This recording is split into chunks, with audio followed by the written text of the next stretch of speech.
தனித்தே தனித்து நின்றேன். மின்மினி பூச்சிகள் மிதக்க விட்டாய். தனியறையில் அடைந்து விட்டேன். சிறகுகள் கொடுத்து என்னை பறக்க விட்டாய். அலைகள் அடித்து தொலைந்து விடும் தீவை போல மாட்டிக்கொண்டே.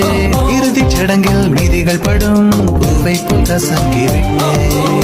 தெய்வம் பூமிக்கு வருவதில்லை. தாயை பதிலுக்கு அனுப்பி வைத்தான். தாயும் இங்கு எனக்கு இல்லை. எனக்கு ஒரு தாயை அவன் ஒரு விதம். தோழியாய் என் காதலியாய் யாரடி என் கண்ணே. தோழியாய் என் காதலியாய் யாரடி என் கண்ணே. மடி மீது தூங்கச் சொல்கிறாய். தோள் மீது சாய்ந்து கொள்கிறாய். நெருங்கி வந்தால் நண்பன் என்கிறாய்.